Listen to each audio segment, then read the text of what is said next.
Lena Waters never imagined she would end up in a place like this. A modern gated residential complex that prided itself on order, silence, and regulation more than on any sense of neighborly warmth.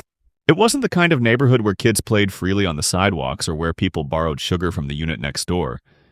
It was efficient, polished, and meticulously maintained. The grass was the same height on every lawn. The windows sparkled identically under the sun, and even garbage bins had assigned placement times. When she and her husband Thomas moved in, it was more out of practicality than desire. After all, Thomas's heart condition required her to be close to emergency services and good infrastructure. The area was known for both, with round-the-clock security, private road access, and smart systems for everything from delivery logs to utility tracking. It was supposed to be safe. It was supposed to be responsible. And above all, it was supposed to protect.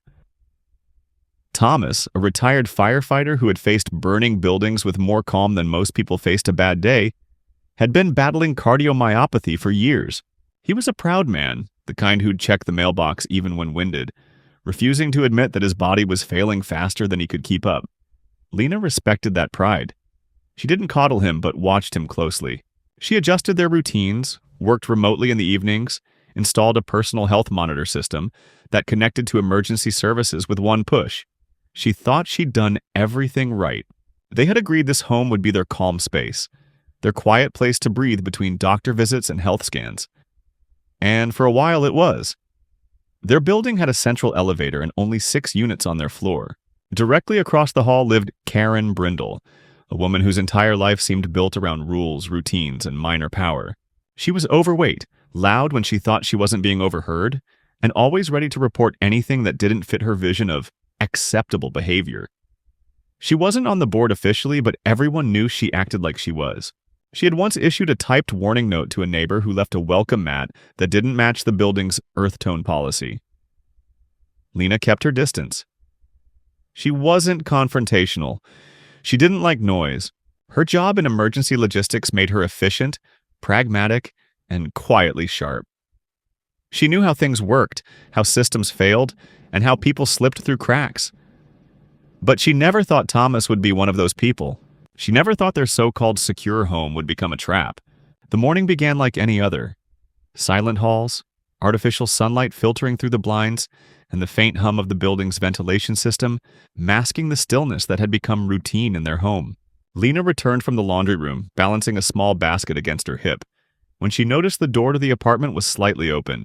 It was unusual. Thomas was always careful, always exacting with habits that bordered on obsessive, especially after the last health scare. As soon as she stepped inside, something felt off. The usual subtle sounds of him moving around were absent. The smell of brewed coffee hadn't filled the air. She walked down the hallway, already feeling that low pressure in her chest, the kind that arrives just seconds before reality crashes through denial. She found him collapsed just beyond the kitchen, his body curled sideways against the floor like he had been trying to reach for something. His hand was still extended, his eyes slightly open but glazed and unfocused. She didn't think. She didn't panic. She dropped to her knees beside him, felt for a pulse, found nothing, and started chest compressions immediately. Her body moved on instinct, rhythmically pressing his sternum with locked arms, steady force, counting in her head, focusing not on fear but on flow, precision, survival. She yelled for someone, anyone. But in a building where silence was the norm, the echo of her voice was swallowed instantly. She reached for the emergency wall unit she had installed and activated the rapid response beacon. It was supposed to be linked to the paramedic network directly. No delays. No waiting for call verification. But even as she continued compressions, she noticed something wasn't happening. The indicator light was red, not green. She couldn't stop the CPR to troubleshoot. She shouted again, hoping a neighbor would hear or that security would respond. When she finally managed to grab her phone with one hand and hit emergency services, her voice came out in short, controlled bursts. Cardiac arrest, mid-50s male, known condition, CPR in progress, top floor, north building, end unit. The dispatcher promised immediate response. What Lena didn't know, as she counted compressions in her head and felt the sweat begin to roll down her back, was that the ambulance had already reached the gates of the community and had been waiting there. Not parked, not idle, but actively blocked. The building's internal control system didn't recognize the vehicle's ID as previously authorized. A barrier remained lowered. The on-site security team followed policy, which dictated they had to confirm emergency clearance with the management office before manually overriding the gate. It was an absurd policy, one designed for controlling traffic, not for handling life and death situations. Lena's building had recently implemented a digital clearance requirement for all vehicles, even emergency services, after a security review conducted by an outsourced risk consultancy firm hired by the property management. As Lena's hands numbed from repeated compressions and her shoulders burned from the strain, Thomas lay unresponsive beneath her. She didn't know that a paramedic standing just beyond the gate was arguing into a radio demanding entry, that the guard, a young man in his 20s following protocol, was texting his supervisor for digital override instructions instead of just opening the gate. And she certainly didn't know that Karen, her neighbor across the hall, had inserted herself into the situation. Karen had overheard the emergency call come through her scanner app, and when she noticed the ambulance outside, she took it upon herself to question whether the unit in question was truly authorized. She reportedly told the guard, "They get a lot of deliveries pretending to be emergency. Might be a mix-up. You better check with the board." By the time the override was received and the ambulance allowed through, 11 minutes had passed. The paramedics ran, defibrillator in hand, oxygen masks ready, but the door was already open. They found Lena still compressing his chest, her body soaked, her hair stuck to her forehead, eyes red, not from tears, but from refusal to accept what was already known. They checked vitals, confirmed no electrical response, called time of death quietly, almost guiltily, as if they had failed her, though it wasn't them. It wasn't her. It was a system, one so obsessed with control, protocol, and image that it had built a digital wall between crisis and response. When Lena finally sat back, breathless, unable to move her arms from exhaustion, the apartment was quiet again. She looked at Thomas's face. Peaceful. Too peaceful. The kind of peace that made her sick. She didn't cry. She stood up slowly, walked to the hallway intercom, and pressed the building's front desk button. "I want a copy of the gate log," she said, her voice sharp and calm. "Every vehicle entry, every override delay, every single action, starting from when that ambulance arrived, and I want it today." The hours that followed were mechanical. The paramedics filled out their reports with a rehearsed solemnity, apologizing again despite knowing there was nothing more they could have done. The building's on-site manager offered to support Lena through the necessary procedures, but his tone lacked sincerity, and his eyes barely met hers.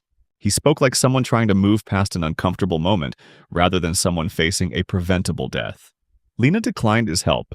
She handled everything herself: the removal of the body, the paperwork, the phone calls to Thomas's remaining family. She didn't break down. There was no cinematic moment of collapse. Instead, she returned to the apartment that now felt like a hollow shell, took a shower to scrub the smell of latex and antiseptic from her skin, and sat in silence until the sun had shifted position across the window frame. Then, without any dramatics, she went to her laptop and began drafting formal requests. She sent the first email to the property management's regional office, citing the failed emergency response, requesting the full access logs from the morning, including timestamps, gate activity, system overrides, and security footage. She was specific, unemotional, and referenced the community's own stated policy about emergency medical access priority. Then she sent a request to the local EMS administration, asking for confirmation of their ambulance dispatch records and any documentation of response delays. She didn't expect fast answers. What she wanted was documentation, proof that her husband hadn't just died, but had been allowed to die because someone followed a checklist instead of using common sense. 2 days later, a reply arrived from the management office. It was brief, almost dismissive. Due to the nature of the incident, logs can only be shared following a formal legal request or court order. We understand your loss and will cooperate as needed within appropriate legal boundaries. No apology, no acknowledgement, just legal positioning. Lena reread the email twice, her jaw clenched. It wasn't just bureaucracy, it was stonewalling. She called the office directly, was placed on hold, and then transferred twice before a calm voice repeated the same line she'd already read. When she asked why emergency vehicles were delayed, the answer was robotic. Our system requires active authorization to override gate protocols. This is in place for resident safety. We are currently reviewing whether the protocol was followed correctly. When she asked whether her husband's death would factor into that review, the response was silence. It wasn't until she spoke to a contact at the EMS office, a scheduling coordinator who had worked with her on technical systems in the past, that she received a real answer. The dispatcher admitted that the ambulance had arrived at the community entrance within 5 minutes of the 911 call. They had attempted gate access via the system-provided ID number, but were denied. The building's protocol required pre-authorization for vehicle entry, and none had been issued for that day, despite the system's supposed ability to recognize verified emergency service vehicles. It had taken over 9 minutes for clearance to be granted, after a back and forth between security staff, the on-call building supervisor, and a third-party override center located in another state. Lena asked a simple question. Why hadn't the security guard just opened the gate? The answer made her go still. They aren't allowed to. The override has to come from upper-level management. Otherwise, they get penalized for breach of policy. It's all risk-controlled, liability-focused. The implication was clear. The guard followed protocol because deviation could cost them their job.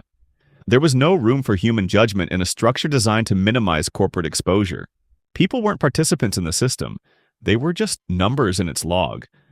Later that evening, Lena noticed a folded paper slipped under her door. It was unsigned, printed in large, passive-aggressive font.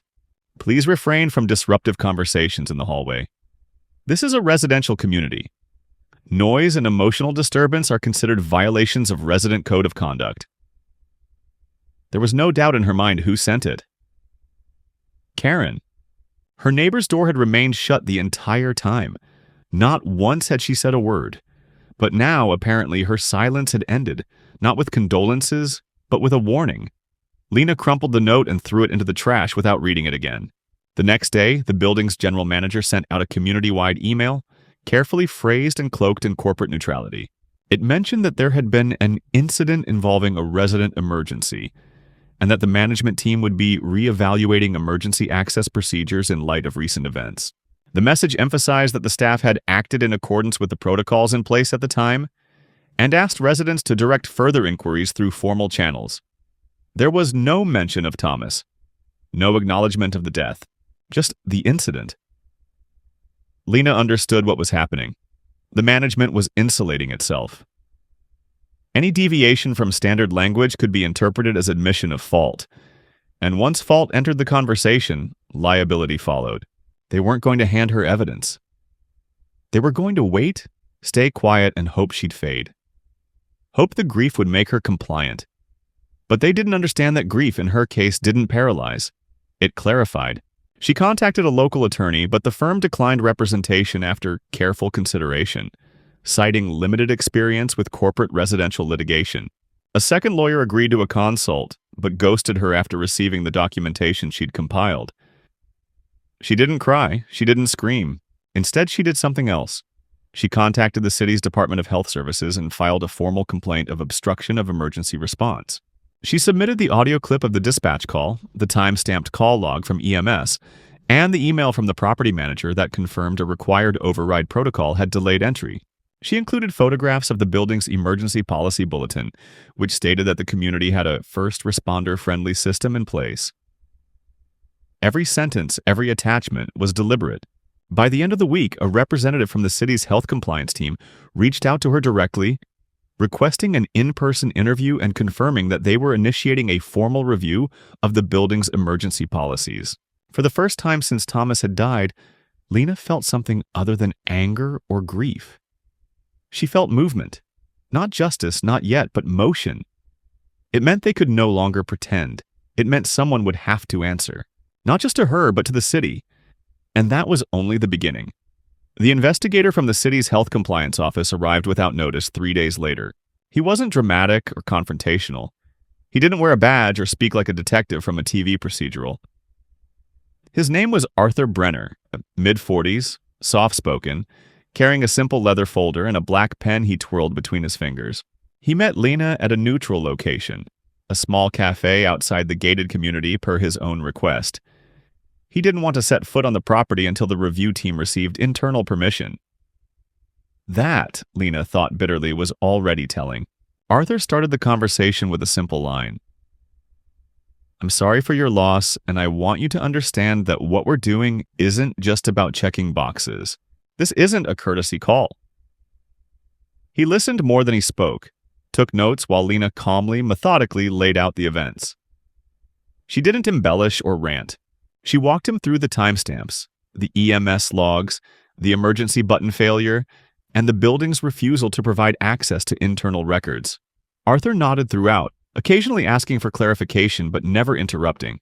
When she mentioned the community-wide email that referred to Thomas's death as an incident, his only response was to press his pen firmly into the paper, scribble something short, and flip the page.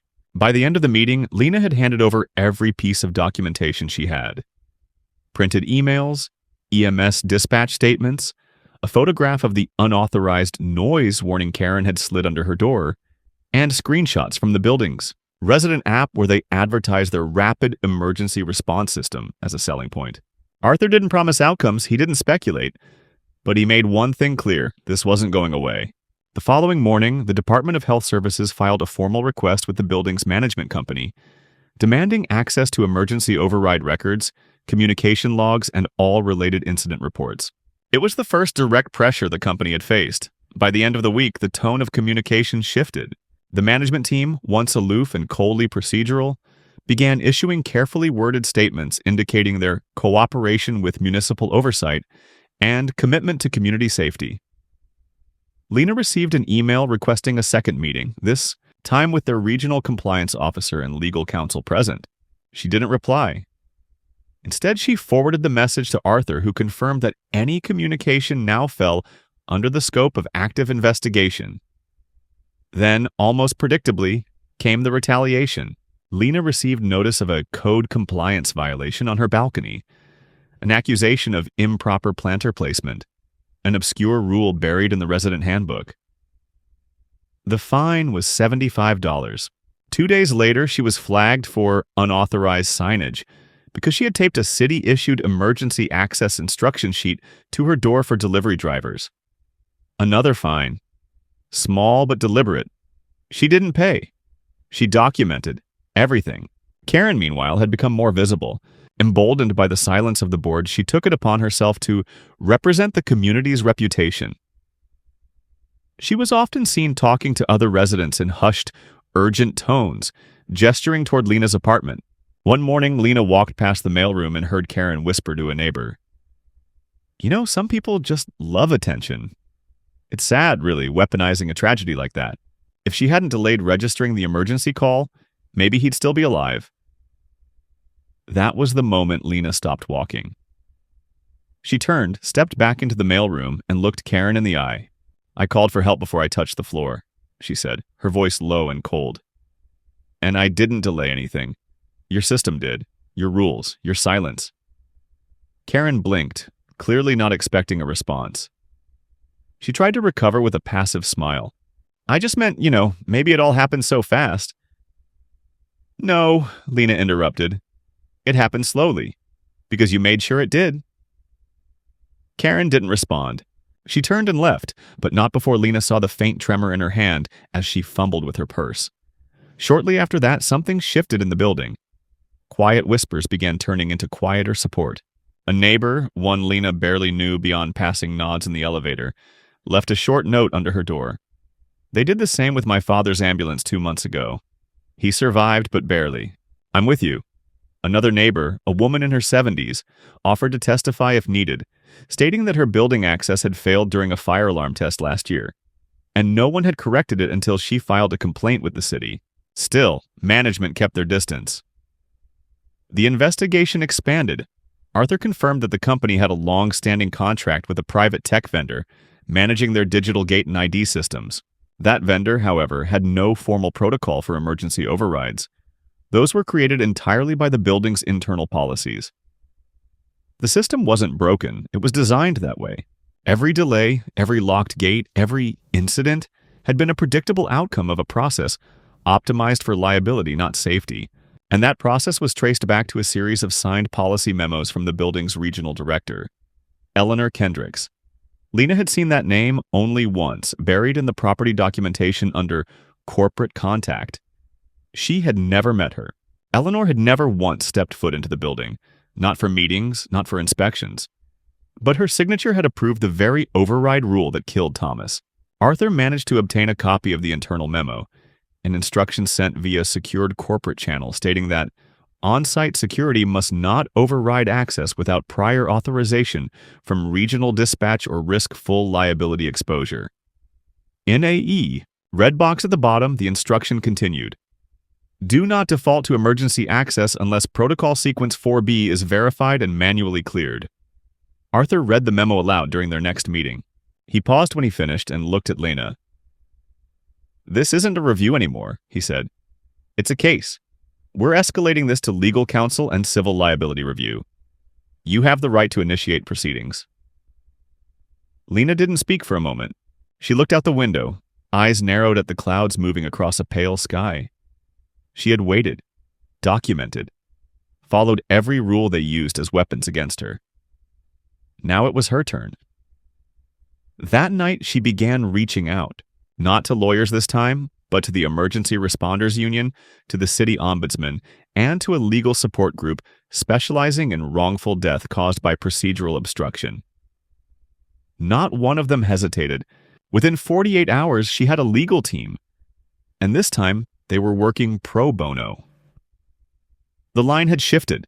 The case was no longer theoretical. It had weight, it had documentation, it had a name, and the building's protective silence had finally cracked. The lawsuit was filed quietly. There were no headlines, no news crews, no social media posts or grand declarations. Lena's legal team didn't seek publicity. They filed through the civil court system under wrongful death and negligent obstruction of emergency care statutes, supported by a growing set of formal complaints and internal communications gathered by the Department of Health. The target was precise. The management company overseeing the complex, the regional director Eleanor Kendricks, and the private contractor that developed and maintained the access control system. Within 24 hours of the filing, Lena received a letter on heavy stock paper slid under her door. Unsigned, of course, informing her that she was now under review for community destabilization. There was no contact name, no phone number, just a QR code that led to a statement of inquiry, requesting she cease external legal communications, pending internal mediation opportunities. It was theater. Obvious, pitiful theater. But the message was clear. They knew she wasn't backing down, and now they were preparing for war. What followed wasn't dramatic. It was calculated. Over the next week, Lena's keycard stopped working intermittently. First the elevator, then the parking garage. Her deliveries were misrouted. Her name disappeared from the internal building directory, and when she called the front desk to ask why, the response was, "We've updated the system interface. We're addressing some errors." When she pressed further, the call dropped. That same evening, she came home to find her balcony lights unscrewed, her Wi-Fi reset, and an unmarked envelope taped to her door containing a printed list of resident privileges currently suspended due to procedural conflicts. It included package, handling, access to amenities, and community event invitations. At the bottom, a line read, "Compliance is not punishment, it's cooperation." Lena didn't laugh. She didn't tear the paper. She scanned it, saved a copy, added it to her growing archive, and went about her night. Her legal team was unsurprised. They had seen it before. The subtle procedural forms of retaliation that management companies use to maintain dominance while preserving plausible deniability. Every adjustment was recorded and date-stamped. Every call was documented. The law firm submitted a motion for a temporary protective order, ensuring Lena's access to essential services could not be manipulated while the case was pending. It was granted within 48 hours. When the management company tried to appeal, they were denied, and suddenly the tone shifted. Karen disappeared from the halls. The security staff rotated. The building's internal newsletter stopped arriving altogether. It was as if the place had gone silent, retreating into itself like a snake curling in preparation. But silence didn't mean surrender. One morning, Lena stepped into the lobby and noticed something new. On the wall-mounted touchscreen used for guest access requests, a new message flashed. Security audit in progress. Resident access may be intermittently impacted. She scanned the fine print at the bottom. A third-party security vendor had been contracted, not the original one. This new firm had previously worked with several fortified residential environments, which her attorney later explained was legal jargon for communities that had experienced lawsuits, criminal incidents, or internal investigations. The new vendor specialized in containment, both digital and social. At the same time, anonymous complaints began surfacing against Lena. 3 neighbors reported her for verbal aggression. Another accused her of creating an unsafe atmosphere, and yet another filed a noise complaint for suspicious hammering at 3 a.m., an act Lena couldn't have committed given that she'd been at a legal deposition across town that night. Her legal team countered with footage, timestamps, and witness statements. The complaints disappeared, but the pattern was unmistakable. They weren't trying to win in court. They were trying to crush her under pressure, bury her in pettiness until she snapped or gave up. Lena didn't. If anything, she became more precise, more controlled. She started recording her interactions, documenting everything in physical files and encrypted cloud backups. Her apartment looked like a war room. Folders stacked with highlighters and tabs, spreadsheets listing every interaction, and a separate binder labeled retaliation incidents, cross-referenced with calendar entries and internal messages. Her legal team advised her to move, but she refused.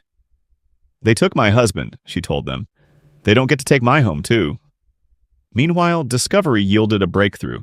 Internal emails surfaced between Eleanor Kendricks and the building's compliance staff, one of which contained the phrase, "Resident protocol must supersede external interference, even during elevated medical scenarios. Legal can buffer fallouts post-incident if needed." That single sentence shifted the weight of the case. It wasn't just negligence anymore. It was a premeditated policy to prioritize internal order over human lives. The legal team filed a motion to amend the lawsuit, expanding the scope to include willful obstruction and reckless endangerment. The response was immediate. The management company, which had been treating the matter like a nuisance, activated their own legal defense team. Corporate, well-funded, and aggressive. They filed motions to dismiss, demanded suppression of internal documents on grounds of confidentiality, and attempted to discredit Lena's personal conduct by introducing unrelated neighbor complaints as evidence of disruptive behavior. But the court saw through it. Their motions were denied, and the judge ordered full disclosure of the override policy implementation timeline. Then something unexpected happened. A low-level former employee of the tech vendor reached out to Lena's attorney through a secure line.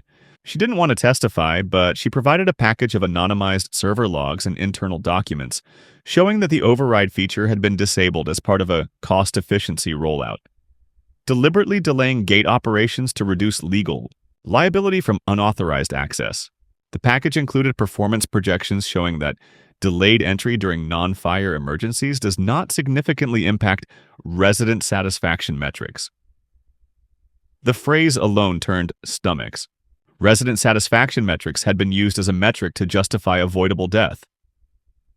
The legal team brought it to court. The judge approved its inclusion. The defense went silent. Karen reappeared 2 days later in the hallway. She said nothing, just stared at Lena from behind her door. Her smugness was gone. In its place was something else, fear or perhaps anticipation of collapse. Lena didn't look away. She simply walked past, steady and unbothered, her shoulders straight and her steps certain. Whatever Karen thought this place represented, order, community, control, it was unraveling. And she was no longer the woman who once kept her head down and followed rules for the sake of keeping peace. Now Lena was the consequence. The courtroom wasn't large. It had no ornate panels or high ceilings, no grand architecture to underscore the gravity of what was unfolding within it. Instead, it was a simple civil chamber. Sterile lighting, beige walls, wood that looked like it had been laminated decades ago. And yet, as Lena sat with her legal team on the right side of the room, the atmosphere was heavier than anything she'd ever felt. The management company had sent their full legal contingent, 3 attorneys, a corporate representative in a navy suit with a clipped accent, and a silent observer Lena recognized from the building's rare shareholder meetings. Eleanor Kendricks was present too, seated with a practiced calm, her hair tied back, a neutral expression glued to her face like she'd rehearsed it in front of a mirror. The tech contractor's counsel was there as well, younger, with a stack of folders he never seemed to open, but his presence signaled what was at stake. This wasn't just about a single man's death anymore. It was about a system of decision-making that prioritized liability over human life. The trial didn't open with drama. There was no gasp-inducing revelation, no outbursts. It moved like an engine coming slowly to life, dull at first, then gaining a terrible rhythm.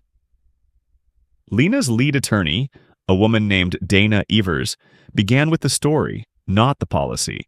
She laid out Thomas's final morning, the emergency call, the failed access, and the minute-by-minute account of a man dying behind a locked gate while the system debated whether he was worth letting in. She didn't raise her voice. She didn't need to. The courtroom was silent by the time she paused, placed a hand gently on the documents before her, and said, "This wasn't an accident. This was an instruction followed to the letter. A directive written, signed, and executed by those in power who will now tell you that they were simply protecting property." The management's defense centered on protocol.